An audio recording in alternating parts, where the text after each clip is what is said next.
人类在进食的时候，唾液会将化合物运送到味蕾，让我们感受食物的味道。可是说到酸味，只要闻到它的香气，就会刺激我们的口水不停分泌，两颊不由自主地紧缩，眼睛也跟着眯起来。小时候在温习功课啦，或者在做夜班啦什么的，我会去买这个酸梅来吃啊。这个味道呢，会刺激到你的那个味觉嘛，顿时就会醒过来。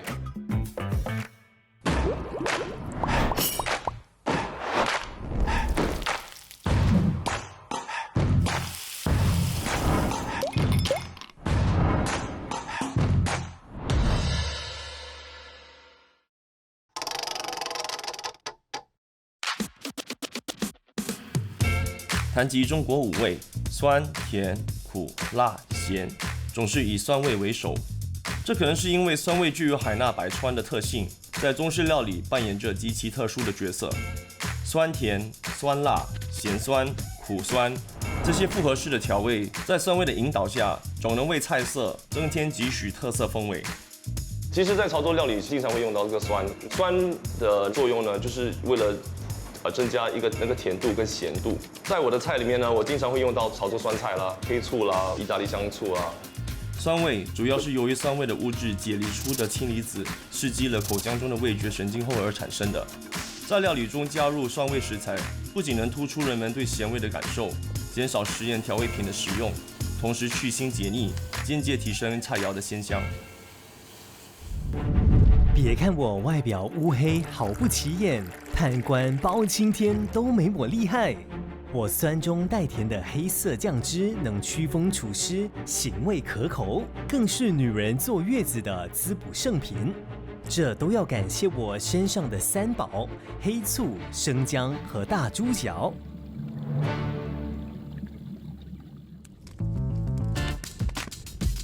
当我们做私房菜的时候，我就做了很多不一样的菜嘛，酸的东西也不多嘛，对，所以这道菜在我们南洋的那个菜色里面也是挺特别的一道菜，因为它可以把你的那个味觉带出来，开胃了，很开胃，对。四方菜主厨陈敬全自创的黑金猪脚醋一推出就大受食客欢迎。听说这道菜的汤汁用的是100%的黑醋，一滴水也没加。下了这个油，我就要下那个文东姜，给它炒香，它的那个辣味，它的那个香味都不同。其中一个口味就是辣嘛，所以我们吃进嘴巴里面的那个味道，它后面来的都是有一点刺的辣度，这样也是有去风而且去腥味的那个功能。我们就加入了那个古勒马拉克，古勒马拉克它的那个甜味，它会比较深一点，而且会有一点 smoky，所以那个甜度又是另外一种不一样的。对，它是有一种厚度的吗？对，那个糖差不多要溶解了过后，我就会加入黑米醋。我独爱用广东甜醋来搭配生姜，它用糯米、陈皮、红枣发酵，拥有丰富的果香，与生姜香气轮廓里的柑橘味和香叶醛特别协调。而黑醋都是固态发酵所产生的有机酸种类，脂香物质更多。经过常年陈酿，刺激感强烈的乙酸开始下降，而触感柔和的有机酸含量则上升。这风味搭配造就了我柔和适口、细腻绵长的酸甜肉汁。过后我就加了这个意大利香醋。为什么会用到意大利香醋呢？这个醋会比较有水果的味道，对，有果香味。对，有些人在煮这道菜的时候，他们会加水。对啊，我觉得基本我在等你，只是要加水或者加高汤，我在等。因为我比较喜欢浓稠、比较重的食物，所以我就不加水。这个有点极端，你知道吗？给它慢慢 reduce。在高温下，醋的酸味会急速挥发，酸香味也会随之减弱，所以厨师在起锅的时候才会下醋。另一种做法就是同时用2种醋来烹调。敬全就大胆地使用了富含果香、酒香的糯米甜醋，以及带有葡萄酒香和花香味的意大利香醋。这种双管齐下的用酸方式，能为这道猪脚醋带来多元而丰富的风味。对我来说，放进嘴巴的食物不可以是一个平线。明白。最好的食物在我们嘴巴里面要形成一个上下的那个有高潮迭起了，高潮迭起。对，所以我就想了用米脆，还有那个文东姜丝来配搭这个食物。来 ，Chef Ivan， 这个是我的成品 OK 来试试看。我喜欢你这样的一个方式来呈现这道菜，挺新鲜的。它的酸是很容易接受，因为它的那个酸其实比较就是偏于那个果香的那种酸，所以很自然的那种酸，不像好像单黑醋而已，对吗？很好，真的很好吃。你应该会吃到有一点米香的味道。它炸过这个米脆呢，加上这个炸过的那个姜丝呢，其实有一点带点苦味。它这个苦涩呢，有点助于就是像平衡这个酸跟这个甜的那个口味，对，所以吃起来其实挺顺口的。我们舌头两侧的味蕾对于酸味产生的刺激性比较敏感，而舌头的后端则对苦味有比较强烈的感受。所以当我们吃到酸中带苦的食物时，首先会品尝到酸味，然后很快的唤醒苦的味觉。搭配炸米脆跟炸姜丝，不但能避免菜肴过酸，也能增添口味的层次感。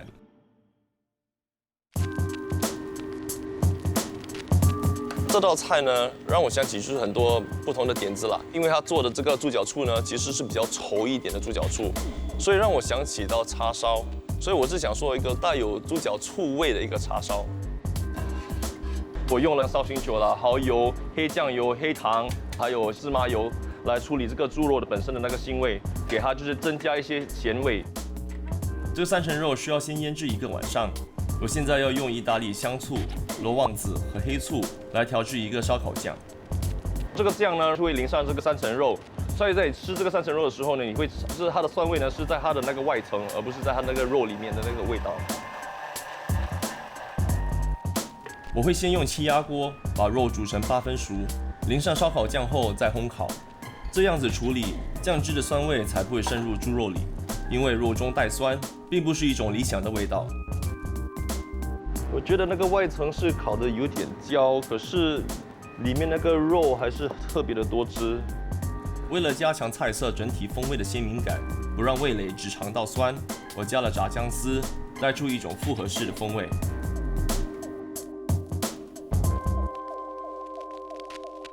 Okay, this is a new dish. Try it and let me know how it tastes like. 醋的味道很香，然后口感很有嚼劲，皮很脆，也很香啦。Yeah, you could really taste the different flavors and the vinegar in it. Like there's a lot of chewy and soft.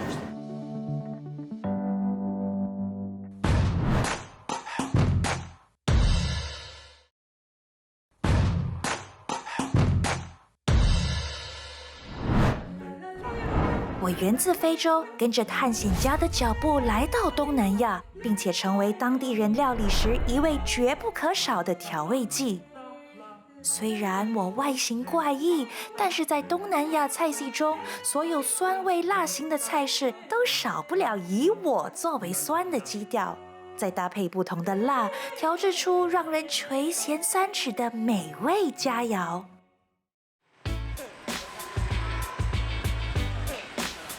Theo em là cái khí hậu Việt Nam là khí hậu nóng. Thì mình cái quả me thì nó có vị chua, chua thanh mát thì nó sẽ giúp giải nhiệt và sẽ cho mình cái tiêu hóa tốt. 越南人特爱罗望子的酸甜滋味，不但把它调成饮料解暑，小吃也常用它来调味。河内这条街上的小吃店售卖这一种常见的传统小吃，鹌鹑毛蛋就是其中一个典范。这道菜的灵魂就在于那酸甜可口的酱汁，除了罗望子，酱汁里还加了糖和辣椒酱，简朴的配料却带出十足的风味。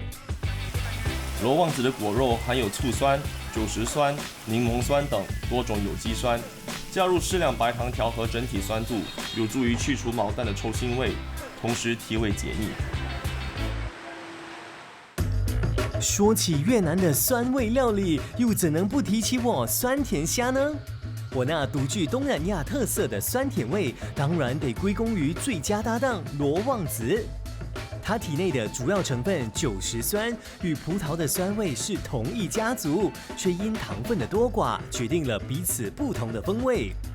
罗望子的作用相当于西方的柠檬，与海鲜最为匹配，所以我吃起来甜中带酸，酸中带鲜，是夏日炎炎的最佳美味。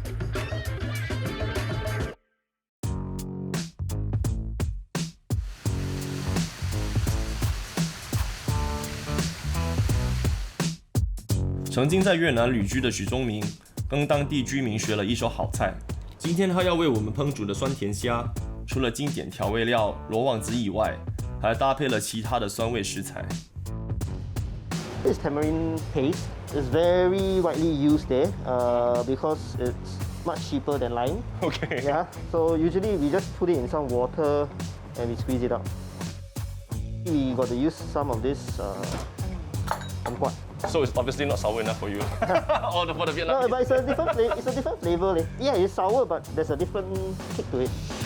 罗望子果肉中的酒石酸在成熟后得以稀释，刺激性相对减少，吃起来味道清爽，酸中带甜。把浓缩的果肉用水泡软，再用手指揉捏，让味道全部渗入我浸泡的水中。这种来自天然水果的神奇酸味水和甜、辣、鲜等不同的味道搭配起来，毫无违和感。钟明在腌料和酱汁里都使用了具有果香与花香的罗望子、青柠以及荆棘。为了提升酱汁的鲜味，他更加入了鱼露，让鲜咸香气经由烹煮逼入肉质，咀嚼之间口舌生香。For this dish, it seems that you want to put sour on sour on sour. Yes, correct. Now we have Correct. like three different sour Correct. ingredients. And then the fish sauce and the sugar and stuff like that, everything, it just helps enhances it only. 越南菜非常注重色、香、味。罗望子多糖，在酱汁中能表现出色浓质稠的特性，而其特有的棕色素与红艳诱人的虾子首尾呼应，令人食欲大开。One thing about Vietnamese cuisine, they hardly use any salt. Yeah. Always fish sauce. Yeah, fish sauce, yes. Yeah. And then last but not least, More sour. I mean, it helps to bring out the The flavors. flavor and the, Kills a bit of the richness as well. yeah.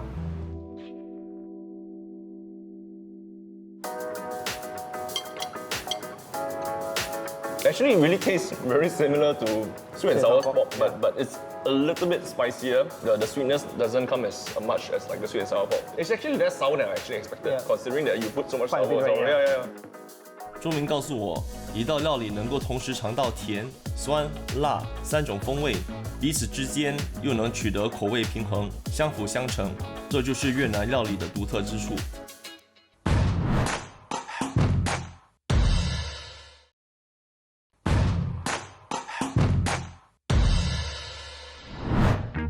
我以清热去火、驱暑开胃名闻天下，大部分华人地区都可以看到我的足迹。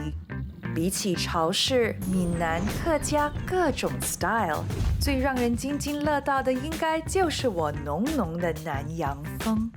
亚三片酸香浓郁，豆蔻坚果香气复杂，温暖而灼人。这些南洋香料与鸭肉碰撞出淡雅宜人的异国风情，让我在一众咸菜鸭汤中脱颖而出，成为娘惹菜系中的名汤。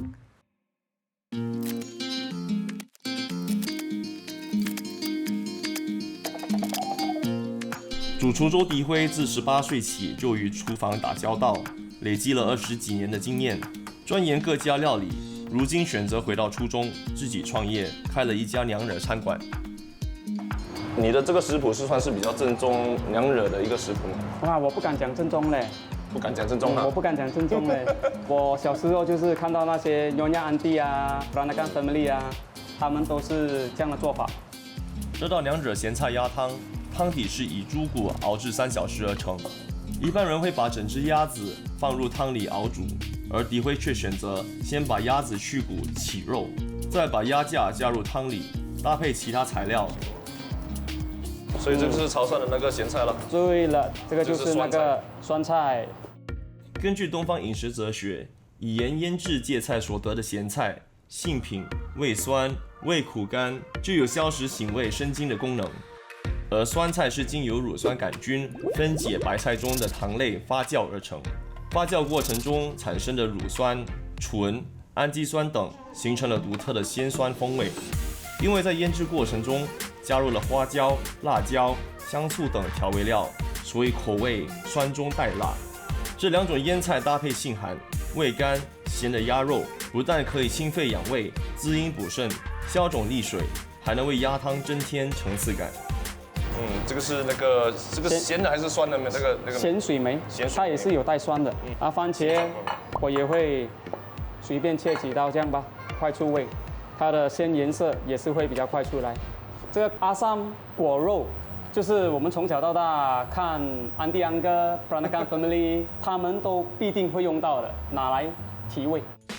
为了让酸味具有更宜人的复合式风味，我找来南亚地区独有的亚三片，别号巴拉望罗望子。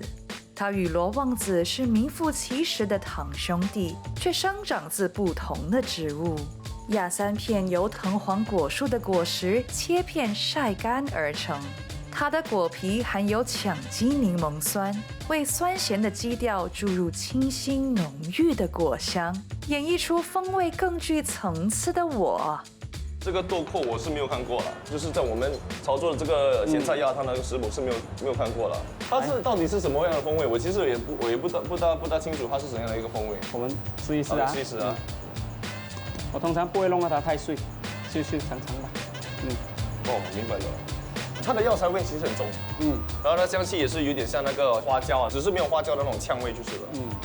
鸭子因为体内含有3甲胺、德尔塔氨基物醛等碱性腥味物质，加上饲养环境以及生长周期的因素，造就了较重的肉腥味。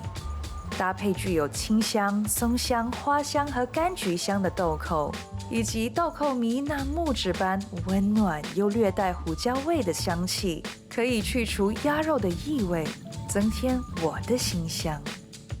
据说酸菜和咸菜在发酵过程中产生的氨基酸会跟鸭肉中的腥味物质发生反应，消除腥味，而其他酸性物质在烹煮过程中的挥发也有助于去腥。传统的咸菜鸭汤，他们都是整只鸭开半，丢就丢上去，对，一锅熟。我的做法就是我会给我的顾客容易吃，然后可以吃得出有一点弹牙的口感。鸭肉丸的处理方式别具一格，不仅让汤品的卖相精致，格调升级，顾客吃起来也别具口感。我不客气了啊，来吧，喝吧。哇，这个很有那个我阿嬷的味道嘞，所以它的味道其实很均衡了。你要讲说酸也不酸，咸也不咸，就是它的味道已经结合起来了。吃的时候挺舒服的，特别是的油脂比我们传统喝的比较少。那个豆蔻的味道有尝到吗？它有一点甘草的那种淡淡的那个甘香啊，那个味道啊，就来把它提一提味这样。豆蔻微微的苦味在汤里产生了和谐的作用，喝起来特别开胃。而咸菜鸭汤里的酸味，我倒是觉得得归功于亚三片跟番茄这2位主角。番茄带有微甜的果酸，加上鸭三片厚实的土酸，相辅相成。这一趟探索之旅，我总是下意识的以我阿嬷的咸菜鸭汤为指标，来寻找更醇厚爽口的酸香味。也许因为那是我对酸味留下深刻印象的第一道菜，也是我儿时熟悉的味道。这一次，我想要以阿嬷的咸菜鸭汤为起点，在烹调中注入颠覆性的创意，做出一道干式的咸菜鸭。鸭三片是咸菜鸭的主要酸味来源，必不可少。我也会加入带有果香味的苹果醋，还有豆蔻果实。豆蔻果实的作用呢，其实是我要用它的那个苦涩，所以这个苦味呢，它的作用就是注意均衡这其他4种风味。我把潮州式的咸菜和酸菜的腌汁做成一个咸酸乳汁，拿来腌制鸭肉。就是希望这个鸭肉呢能吸收到那个甜甜咸咸酸酸的那种风味，然后把这个我们所谓的那个潮州的咸菜鸭汤的那个传统的风味带出来。我采用了法式的真空低温烹调法，把鸭肉放入真空包里，再加入橄榄油作为风味媒介，让腌制中的酸、咸、苦在烹煮过程中慢慢的渗入鸭肉。比起直接把鸭肉放进汤里熬煮，这种做法肉的味道会比较浓郁。接着来准备泡菜，所以这个泡菜呢，就是用刚才我们做的好的那个卤汁来浸泡这个菜。卤汁里的酸性会使蔬菜里的蛋白质变质，这跟煮菜时加热的情况相似，所以泡菜吃起来不会有生菜的苦涩，反而是爽脆新鲜。但是酸性也会影响菜的颜色，所以浸泡的时间不能太久，大概15到30分钟之间就可以了。我要保持它的那个新鲜的那个绿色，这样至少我们在摆菜的时候呢，摆盘的时候它的原色会比较亮一点，会比较好看。经过大约1个钟头的低温烹煮，鸭肉已经熟了，下一步就是过油热炸。为什么要这样淋？是因为我们不要把里面的那个温度提得太高，要不然它会流失掉它的那个原有的那个汁。所以我们现在只是要把它的那个皮弄得比较脆一点点，然后带上一点点颜色。上桌前我会加上一点甜中带酸的黑莓酱，还有酸梅粉，主要是取它们的果香味。一直以来呢，传统的咸菜鸭汤呢，它的那个酸味是带一点土，比较纯的一种风味。所以呢，我在颠覆这道菜的时候，我决定就是把它带出一个比较清新的一种果香味，吃起来呢也会比较清爽。